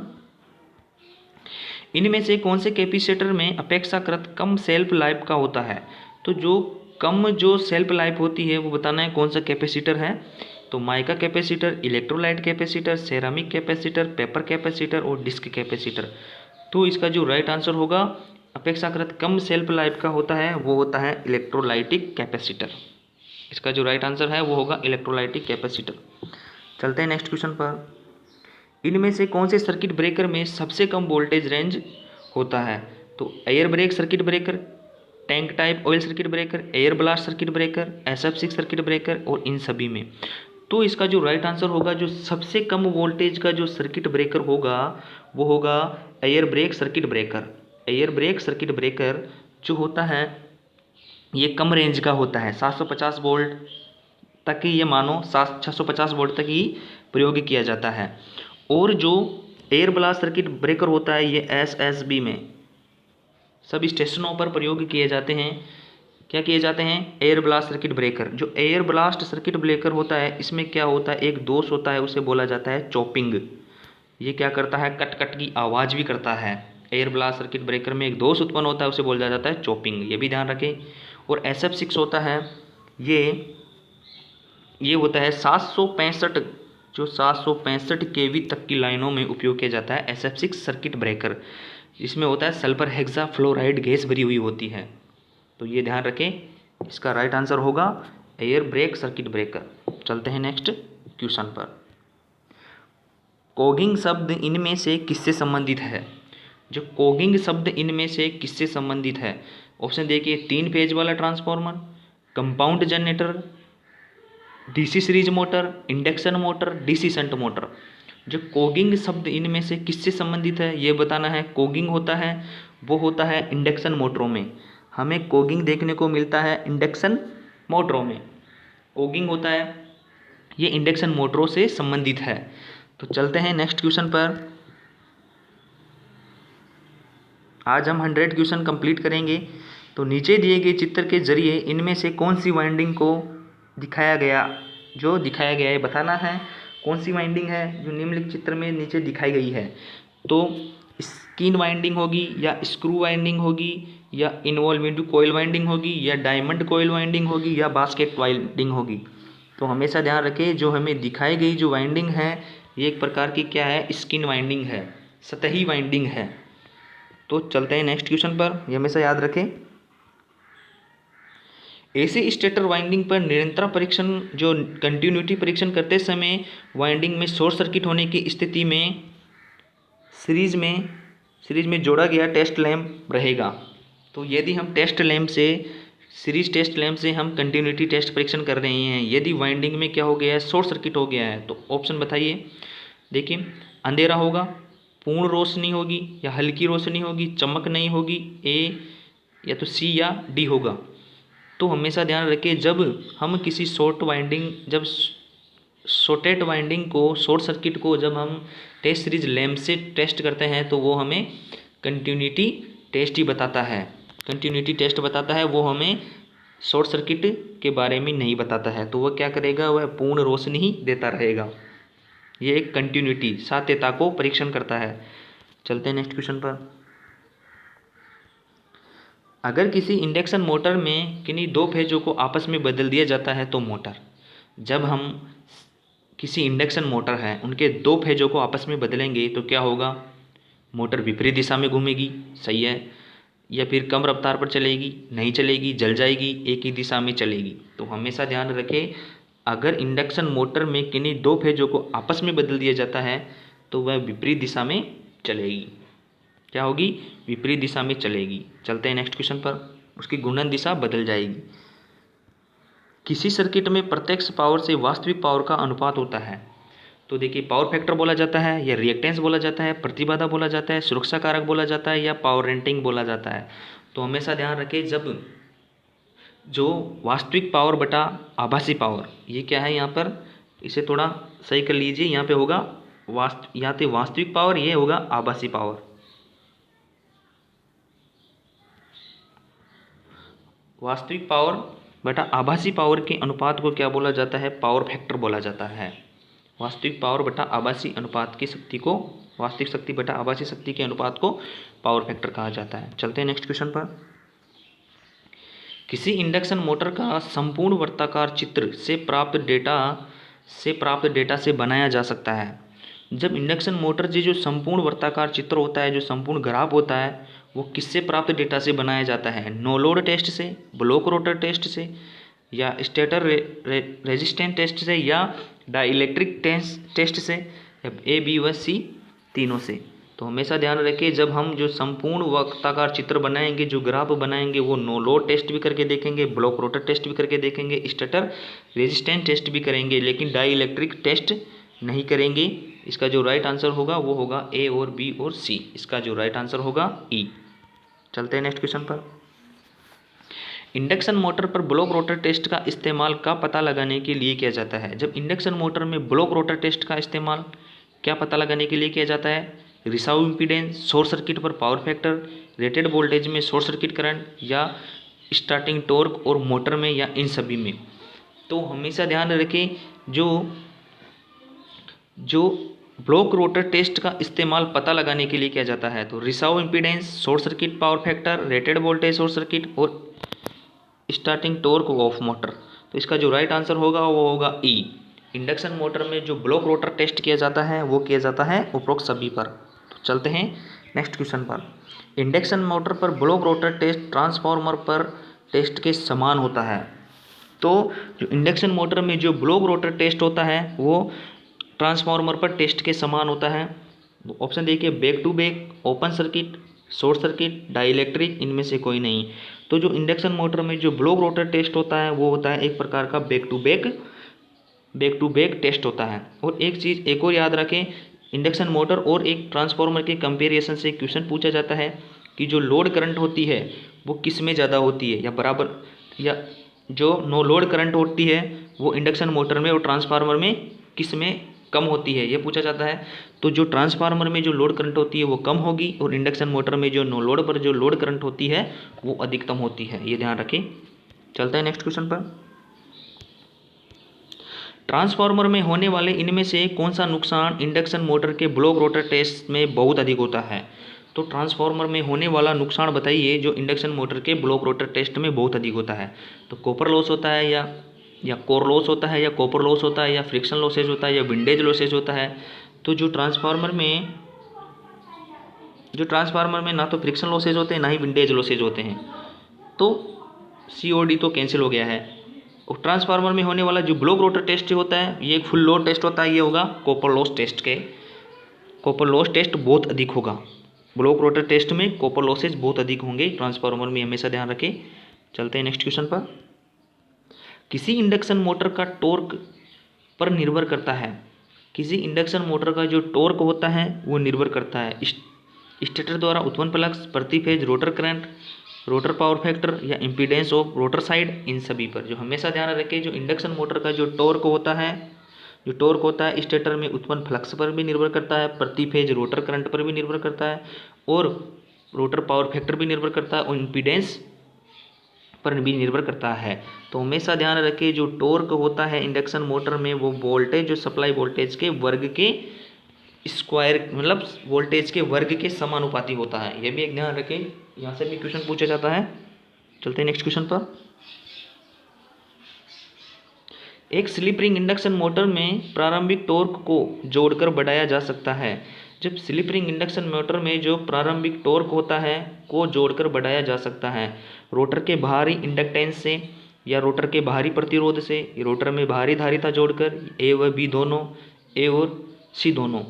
तो जब हम स्लिप रिंग इंडक्शन मोटर होती है, जो स्लिप रिंग इंडक्शन मोटर में जो स्टार्टिंग टॉर्क होता है, जो स्टार्टिंग टॉर्क को हम कैसे बढ़ाएंगे, जब रोटर के बाहरी, जो स्लिप रिंग इंडक्शन मोटर में क्या होता है, रोटर के जब बाहरी जो सर्किट होता है उसमें एक रेजिस्टेंस जोड़ दिया जाता है। तो रेजिस्टेंस जोड़ देने से क्या होता है, उसके जो टॉर्क में होता है वो क्या होती है, वृद्धि होती है। तो हमें ध्यान रखें, रोटर में बाहरी प्रतिरोध जोड़ने पर स्लिप रिंग इंडक्शन मोटर का जो प्रारंभिक टॉर्क है वो बढ़ाया जाता है। चलते हैं नेक्स्ट क्वेश्चन पर। शॉर्ट सर्किट गियर का इस्तेमाल करने का उद्देश्य क्या है। जो शॉर्ट सर्किट में जो गियर का इस्तेमाल करने का उद्देश्य क्या है। ऑप्शन देखिए, स्लिप रिंग में रोटर को शॉर्ट सर्किट करना, बी है स्टार्टर में प्रारंभिक प्रतिरोध को शॉर्ट सर्किट करना, या मोटर के स्टेटर फेज को शॉर्ट सर्किट करके स्टार कनेक्शन बनाना। इनमें से कोई नहीं, बी और सी दोनों। तो ऑप्शन देखिए, जो शॉर्ट सर्किट जो गियर होता है वो स्लिप रिंग जो रोटर में जो शॉर्ट सर्किट करता है, स्लिप रिंग रोटरों को रेजिस्टेंस के लिए क्या करता है, ये शॉर्ट सर्किट करता है। तो ये क्या होता है, एक प्रकार का शॉर्ट सर्किट गियर इस्तेमाल किया जाता है। ये इंडक्शन मोटर में किया जाता है। जो किया जाता है स्लिप रिंग इंडक्शन मोटर में रोटर को रेजिस्टेंस से क्या करता है, शॉर्ट सर्किट करता है। चलते हैं नेक्स्ट क्वेश्चन पर। जब एक ऐसी विद्युत धारा एक प्रतिक्रियाशील लोड पर लागू की जाती है तो वोल्टेज क्या होगी। जब ऐसी विद्युत धारा को जब प्रतिक्रियाशील लोड पर लागू की जाती है तो वोल्टेज क्या होगी। जब वोल्टेज होगी वो होगी धारा से 90 डिग्री फेज से बाहर होगी। हमेशा ध्यान रखिए, 90 डिग्री फेज से बाहर होती है प्रतिक्रियाशील लोड पर। क्या होगी, विद्युत धारा के साथ 90 डिग्री फेज से बाहर होती है, 90 डिग्री फेज से बाहर होती है। इस प्रकार से होता है आई और वी। ये क्या होता है, 90 डिग्री फेज से बाहर होता है जो प्रतिक्रियाशील लोड पर। चलते हैं नेक्स्ट क्वेश्चन पर। वायु की परावैद्युतिक शक्ति कितनी होती है। तो वायु की जो परावैद्युतिक जो शक्ति होती है, डाई इलेक्ट्रिक स्ट्रेंथ होती है, वो कितनी होती है, 3 किलोवोल्ट, 3 किलोवोल्ट प्रति सेंटीमीटर, 3 किलोवोल्ट प्रति मीटर, 3 किलोवोल्ट प्रति माइक्रोमीटर, 3 किलोवोल्ट प्रति नैनोमीटर। तो इसका जो राइट आंसर होगा वो होगा 3 किलोवोल्ट प्रति एमएम। और यदि हमें सेंटीमीटर में बताना है तो 30 किलोवोल्ट प्रति सेंटीमीटर इसका राइट आंसर होगा। चलते हैं नेक्स्ट क्वेश्चन पर। वायु की परावैद्युतिक शक्ति होगी 3 किलोवोल्ट प्रति एमएम। चलते हैं नेक्स्ट क्वेश्चन पर। निम्नलिखित में से किस पदार्थ की जो सकारात्मक संवेदनशीलता बहुत उच्च होती है। तो जो सकारात्मक संवेदनशीलता होती है, ससेप्टिबिलिटी इसे बोला जाता है, पॉजिटिव ससेप्टिबिलिटी होती है, वो किस पदार्थ की उच्चतम होती है। तो विषम चुंबकीय पदार्थ की होगी, लोह चुंबकीय पदार्थ की होगी, समचुंबकीय पदार्थ की होगी, एंटी लोह चुंबकीय पदार्थ की होगी। तो जो सकारात्मक संवेदनशीलता होती है वो लोह चुंबकीय पदार्थ की पॉजिटिव होती है और वो अधिकतम होती है। और अणुचुंबकीय पदार्थों की भी पॉजिटिव होती है लेकिन कम होती है, बहुत कम होती है। और जो लोह चुंबकीय पदार्थों की होती है वो होती है नेगेटिव ससेप्टिबिलिटी होती है। ये ध्यान रखिए, हमें बताना है सकारात्मक जो है पॉजिटिव संवेदनशीलता है वो बहुत उच्च होती है, वो होती है लोह चुंबकीय पदार्थों की। इसका राइट आंसर होगा बी। चलते हैं नेक्स्ट क्वेश्चन पर। निम्नलिखित में से कौन सा घटक विद्युत आवेश के रूप में ऊर्जा संग्रहित करता है। तो निम्नलिखित में से कौन सा घटक है जो आवेश के रूप में जो एनर्जी स्टोर करता है, प्रेरक करता है, प्रतिरोध करता है, संधारित्र करता है, ट्रांसफार्मर करता है, जनित्र करता है। तो हमेशा ध्यान रखें, जो आवेश के रूप में जो स्टोर करता है वो होता है संधारित्र। संधारित्र क्या करता है, आवेश को स्टोर करने का कार्य करता है, जो विद्युत आवेश होता है। चलते हैं नेक्स्ट क्वेश्चन पर। संधारित्र लेटर कोड दिया गया है, जो दिया गया है 473J में। जे क्या इंगित करता है, मल्टीप्लायर करेगा, सहनशीलता करेगा, ताप गुणांक करेगा, या संधारित्र का प्रकार करेगा, या वोल्टेज रेटिंग करेगा। तो हमेशा ध्यान रखें जो अंतिम जो जे दिखाया गया है वह सहनशीलता, इसकी क्या प्रदर्शित करता है, इसकी सहनशीलता को इंगित करता है। ये हमेशा ध्यान रखें। जो संधारित्र लेटर में जो 473J के अक्षर में जे क्या इंगित करता है, सहनशीलता इंगित करता है। चलते हैं नेक्स्ट क्वेश्चन पर। जो प्रतिक्रिया को किस में मापा जाता है, हमें बताना है प्रतिक्रिया को किस में मापा जाता है, ओम में, फेरड में, हर्ट्ज में, हेनरी में, वेबर में। तो हमेशा ध्यान रखें जो प्रतिक्रिया होती है उसे ओम में मापा जाता है, रेजिस्टेंस को ओम में मापा जाता है, इम्पीडेंस को ओम में मापा जाता है, और कैपेसिटिव रिएक्टेंस को ओम में मापा जाता है, और इंडक्टिव रिएक्टेंस को ओम में मापा जाता है, आवृत्ति को हर्ट्ज में मापा जाता है, कैपेसिटेंस को फेरड में मापा जाता है, और प्रेरकत्व को हेनरी में मापा जाता है, और चुंबकीय फ्लक्स को वेबर में मापा जाता है। ये ध्यान रखिए, इसका राइट आंसर होगा ए। चलते हैं नेक्स्ट क्वेश्चन पर। यदि एक संधारित्र 10 वोल्ट पर 0.12 कूलम स्टोर करता है तो उसकी क्षमता क्या होगी। तो उसकी जो क्षमता होगी कैपेसिटिव C बराबर Q/V होगी। C बराबर क्या होगा, Q/V। हमें बताना है Q का मान है 0.12 और 100, ये हो गया है 100 से। तो इसका जो राइट आंसर होगा कितना है 0.12, सॉरी नीचे 10 है, 10 से जब हम डिवाइड करेंगे तो हमें प्राप्त होगा 0.012 फेरड। इसका राइट आंसर होगा बी। चलते हैं नेक्स्ट क्वेश्चन पर। यदि 10 माइक्रोफेरड के संधारित्र को पावर्स में जोड़ा जाता है तो कुल धारिता कितनी होगी। तो ये एक रेजिस्टेंस के जो सर्किट होता है जिसमें टोटल रेजिस्टेंस निकाला जाता है, उसके ये क्या होता है, व्युत्क्रम होता है। तो जब हम 10 माइक्रोफेरड के संधारित्र को पावर्स में जोड़ेंगे, समांतर में जोड़ेंगे, तो हम क्या करेंगे 10 माइक्रोफेरड को 3 से मल्टीप्लाई कर देंगे, यानी 3 को जोड़ देंगे तो हमें कितना प्राप्त होगा, 30 माइक्रोफेरड प्राप्त होगा। इसका जो राइट आंसर होगा वो होगा ए। तो चलते हैं नेक्स्ट क्वेश्चन पर। निम्नलिखित में से कौन सा संधारित्र सामान्य रूप से प्रयोग किया जाता है जहां डीसी या पल्सेटिंग डीसी वोल्टेज होती है। तो सिरेमिक संधारित्र, पेपर संधारित्र, वायु संधारित्र, माइका संधारित्र और विद्युत अपघट्य संधारित्र। तो हमेशा ध्यान रखें जो डीसी सप्लाई वोल्टेज का प्रयोग किया जाता है वो किया जाता है विद्युत अपघट्य संधारित्र में ही किया जाता है, और ये सभी एसी पर वर्क करते हैं, जबकि ये जो विद्युत अपघट्य संधारित्र होता है ये डीसी पर वर्क करता है। इसकी जो क्या होती है, लाइफ बहुत कम होती है। चलते हैं, ये उच्च क्षमता के बनाए जाते हैं। चलते हैं नेक्स्ट क्वेश्चन पर। चित्र में कौन सा संधारित्र नीचे दिए गए प्रतीकों के द्वारा इंगित किया जाता है। तो देखिए जो सिंबल दिखाया गया है वो कौन सा है, ध्रुवित विद्युत अपघट्य संधारित्र, गैर ध्रुवीय विद्युत अपघट्य संधारित्र, परिवर्तनीय ट्यूनिंग वायु संधारित्र, या प्रीसेट संधारित्र, या आर्म संधारित्र। जो हमें जो सिंबल दिखाया गया है, ये सिंबल दिखाया गया है, ये एक प्रकार का क्या है, ये परिवर्तनीय संधारित्र है, लेकिन ट्यूनिंग वायु संधारित्र है। परिवर्तनीय में कौन सा है, ट्यूनिंग वायु संधारित्र है। तो चलते हैं नेक्स्ट क्वेश्चन पर। पूरी तरह से आवेशित संधारित्र में विद्युत धारा का प्रवाह क्या होता है, ये बताना है। जब जो कैपेसिटर है पूर्ण रूप से सर्किट में जुड़ा हुआ है और वह क्या है, पूरी तरह से चार्ज हो गया है, तो उसमें जो धारा का प्रवाह होगा वह रुक जाता है, या विद्युत धारा का प्रवाह रुक जाता है, या विद्युत धारा का प्रवाह दुगना हो जाता है, विद्युत धारा का प्रवाह मूल मान से आधा हो जाता है, या विद्युत धारा का प्रवाह मूल मान से 1/4 हो जाता है, या विद्युत धारा का प्रवाह इसके मूल मान के 5वां भाग हो जाता है। तो इसका जो राइट आंसर होगा, यदि जब पूरी तरह से आवेशित हो जाता है, जब कैपेसिटर पूरी तरह से आवेशित हो जाता है तो उसमें धारा का प्रवाह होता है वो रुक जाता है, मतलब धारा का प्रवाह शून्य हो जाता है, मतलब धारा बिल्कुल प्रवाह नहीं होती है, तो विद्युत धारा का प्रवाह रुक जाता है। फुल चार्ज होने के बाद वो क्या होता है, धारा को रोक देता है, तो क्या होता है उसमें से धारा प्रवाह नहीं होती है, फिर वह रुक जाती है। चलते हैं नेक्स्ट क्वेश्चन पर। यदि 2 फेरड संधारित्र के पास में 1 कूलम आवेश है तो टर्मिनलों पर वोल्टेज कितनी होगी। तो इसमें दे रखा है C बराबर Q/V दे रखा है, तो हमें निकालना है V बराबर Q/C होगा। तो वोल्टेज का मान निकालना है। यदि आवेश का मान 1 दे रखा है और कैपेसिटेंस का मान फेरड में 2 फेरड दे रखा है, तो इसका जो राइट आंसर होगा वो होगा 5.5 वोल्ट। इसका राइट आंसर होगा 0.5 वोल्ट। इसका राइट आंसर हो गया है 0.5 वोल्ट। आप इसे आसानी से निकाल सकते हैं। वोल्टेज को हम ऐसे पर से निकालेंगे, V बराबर Q/C। इस सूत्र से आप इसे निकाल सकते हो। चलते हैं नेक्स्ट क्वेश्चन पर। विद्युत डायपोल, जो डायपोल को एक समान द्विध्रुव क्षेत्र में रखा जाता है, तो डायपोल पर कुल विद्युत बल क्या है? तो जो ये डायपोल होते हैं, डायपोल को बोला जाता है द्विध्रुव। डायपोल को बोला जाता है, क्या बोला जाता है? द्विध्रुव। द्विध्रुव बोला जाता है। तो ये डायपोल एक समान विद्युत क्षेत्र में रखेंगे तो डायपोल क्या होते हैं? ये एक अल्पतम दूरी पर दो आवेश रखे जाते हैं।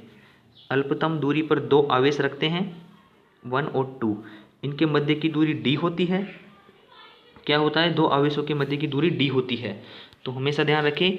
अब देखिए, डायपोल पर कुल विद्युत बल होगा, यदि हम जो विद्युत डायपोल हैं वह समान क्या है? विद्युत क्षेत्र में रखे गए हैं। तो समान विद्युत क्षेत्र में रखेंगे तो क्या होगा? डायपोल पर हमेशा शून्य होगा विद्युत वाहक बल। जो कुल विद्युत बल होगा वो कितना होगा?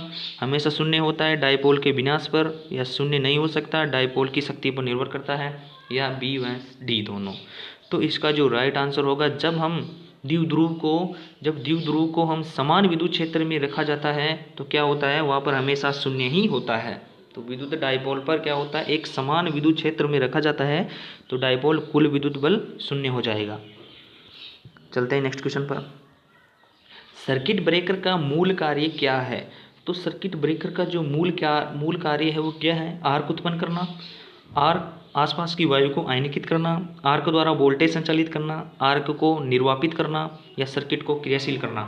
तो सर्किट ब्रेकर का जो मूल कार्य है वह है आर्क को निर्वापित यानी आर्क समन करना। इसका जो राइट आंसर होगा वो होगा D। हमेशा ध्यान रखें, आर्क को निर्वापित करना। चलते हैं नेक्स्ट क्वेश्चन पर। प्रेरण नियामक किसका एक विशेष प्रकार है? जो प्रेरण जो नियामक होता है वो एक विशेष प्रकार होता है, ये बताना है। ट्रांसफार्मर का होता है, या डायोड का होता है, या जनरेटर का होता है, या ट्रांजिस्टर का होता है, या संशोधक का होता है? तो जो ये एक प्रकार का जो इंडक्शन जो नियामक होता है वो एक ट्रांसफार्मर का होता है। चलते हैं नेक्स्ट क्वेश्चन पर। ट्रांसफार्मर पर ओपन सर्किट टेस्ट क्या निर्धारित करने के लिए आयोजित किया जाता है? तो हमेशा ध्यान रखें, जो ओपन सर्किट टेस्ट होता है, कोर हानि, हिस्टैरिसीस हानि, कॉपर हानि, या फिर एडी विद्युत धारा हानि। तो जो ओपन सर्किट टेस्ट होता है वो हमें क्या ज्ञात करने के लिए किया जाता है? इसका जो राइट आंसर होगा वो होगा कोर हानि। कोर हानि के दो भाग होते हैं, हिस्टैरिसीस हानि और एक होता है एडी करंट हानि। तो इसमें ऑप्शन में B और D नहीं दे रखा है, तो इसमें कोर हानि होगा। ओपन सर्किट में क्या होगा? कोर हानि। और ओपन सर्किट में एक और ज्ञात किया जाता है चुंबकीय धारा। चुंबकीय धारा का भी पता लगाया जा सकता है। चलते हैं नेक्स्ट क्वेश्चन पर। ट्रांसफार्मर स्थापना में निम्नलिखित में से क्या उपस्थित होता है? जो ट्रांसफार्मर की जो स्थापना में होते हैं वो निम्नलिखित में से क्या उपस्थित होता है? संरक्षक होता है, ब्रीदर होता है, बकल्स रिले होते हैं, या उत्तेजक होते हैं, या टैप परिवर्तक होते हैं? जो ट्रांसफार्मर जो स्थापना में क्या उपस्थित नहीं होता है, ये बताना है क्या उपस्थित नहीं होता है। तो हमेशा ध्यान रखिए, इसमें एक एक्साइटर होता है, उत्तेजक होता है, वो ट्रांसफार्मर में देखने को नहीं मिलता है। जबकि ट्रांसफार्मर में संरक्षक होता है, ब्रीदर होता है, बिकॉल्स रिले होती है, और टैप परिवर्तक भी होते हैं। तो चलते हैं नेक्स्ट क्वेश्चन पर। एक ट्रांसफार्मर में तापन मान निर्धारित करने के लिए निम्नलिखित में से कौन से परीक्षण का उपयोग किया जाता है? जो तापन मान निर्धारित करने के लिए कौन सा परीक्षण प्रयोग किया जाता है? ओपन सर्किट परीक्षण, या फिर लघुपतन परीक्षण, लघु परिपथ परीक्षण,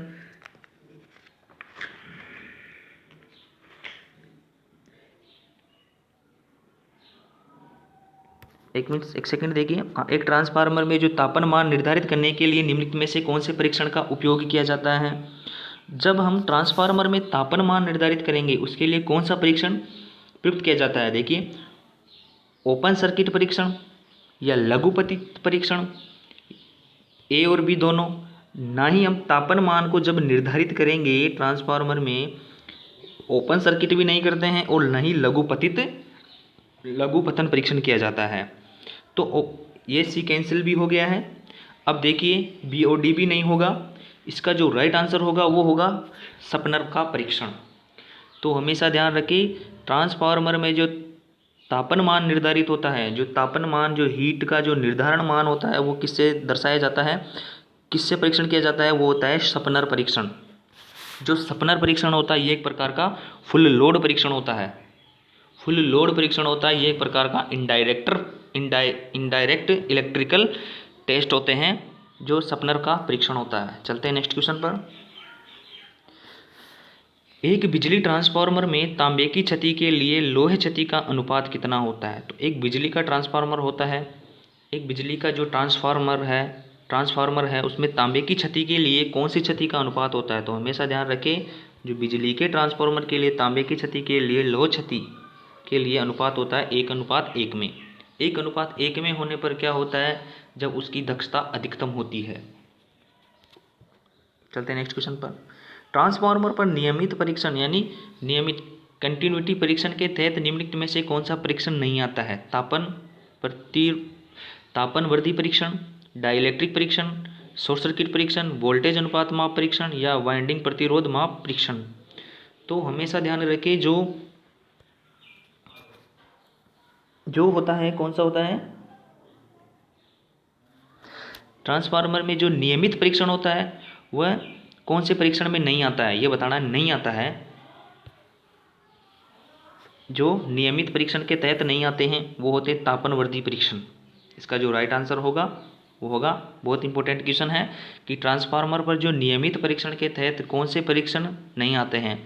तो जो नियमित परीक्षण के तहत नहीं आते हैं वो होते हैं तापमान वृद्धि परीक्षण। हम तापमान वृद्धि परीक्षण नियमित परीक्षण नहीं करते हैं। चलते हैं नेक्स्ट क्वेश्चन पर।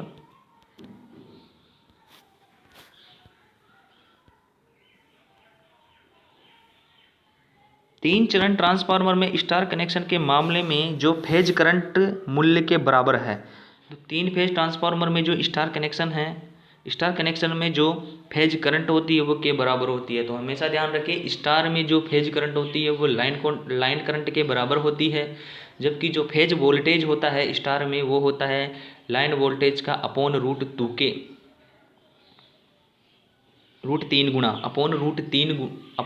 तीन के डिवाइडेशन में होता है। और यदि हम जब डेल्टा में देखेंगे तो डेल्टा में फेज वोल्टेज लाइन वोल्टेज के बराबर होता है, जबकि वहाँ पे जो फेज करंट होती है वो लाइन करंट का अपॉन √3 भाग होता है। तो हमेशा ध्यान रखिए, लाइन करंट फेज करंट के बराबर होती है। स्टार में क्या होगा, लाइन करंट फेज करंट के बराबर होती है। चलते हैं नेक्स्ट क्वेश्चन पर। एक ट्रांसफार्मर में चुंबकीय प्रवाह का मार्ग होना चाहिए। जो चुंबकीय ट्रांसफार्मर में जो चुंबकीय प्रवाह का मार्ग होता है वो किस प्रकार से होना चाहिए। उच्च प्रतिरोध होना चाहिए, उच्च अनिश्चितता होनी चाहिए, निम्न प्रतिरोध होना चाहिए, अनिश्चितता होनी चाहिए, निम्न अनिश्चितता होनी चाहिए, निम्न चुंबकीय युग्मन होना चाहिए। तो जो एक ट्रांसफार्मर में जो चुंबकीय प्रवाह का जो मार्ग होता है वो ध्यान रखें, वो एक प्रकार का निम्न रिलेक्टेंस मार्ग होना चाहिए। तो इसे राइट आंसर होगा निम्न रिलेक्टेंस। जो चुंबकीय सर्किट में रेजिस्टेंस को निम्न अनिच्छा यानी निम्न रिलेक्टेंस बोला जाता है, जबकि एसी सर्किट में उसे हम रेजिस्टेंस बोलते हैं। तो वहीं इस प्रकार से हम आंसर देना है, ना कि निम्न प्रतिरोध कर देना है। तो एक ट्रांसफार्मर में चुंबकीय प्रवाह का मार्ग होना चाहिए निम्न अनिच्छा, मतलब निम्न रिलेक्टेंस होना चाहिए। इसका जो राइट आंसर होगा डी होगा। एक ट्रांसफार्मर में इस्तेमाल लेमिनेशन की मोटाई आमतौर पर तक की होती है। तो देखिए, ट्रांसफार्मर में जो लेमिनेशन की मोटाई होती है, देखिए ऑप्शन ए है 0.3 mm से 0.5 mm, बी है 4 mm से 5 mm, सी है 14 mm से 15 mm, डी है 25 mm से 40 mm, ई है 40 mm से ऊपर। तो हमेशा ध्यान रखें, एक ट्रांसफार्मर में इस्तेमाल होने वाली जो लेमिनेशन की मोटाई होती है वो होती है 3.3 mm से 0.5 mm के बीच में होती है। चलते हैं नेक्स्ट क्वेश्चन पर। एक ट्रांसफार्मर में नियमित दक्षता पर निर्भर करती है। जो ट्रांसफार्मर की जो नियमित दक्षता किस पर निर्भर करती है, आपूर्ति आवृत्ति पर करती है, भार धारा पर करती है, लोड के पावर फैक्टर पर करती है, बी और सी दोनों पर करती है, या ए और बी दोनों पर करती है। तो हमेशा ध्यान रखिए, जो नियमित जो दक्षता ट्रांसफार्मर की दक्षता होती है वह भार धारा और लोड के पावर फैक्टर पर निर्भर करती है। इसी प्रकार से अल्टरनेटर में भी भार धारा और पावर फैक्टर दोनों पर ही निर्भर करती है। तो इसका राइट आंसर होगा बी और सी दोनों। तो चलते हैं आज के अंतिम क्वेश्चन पर।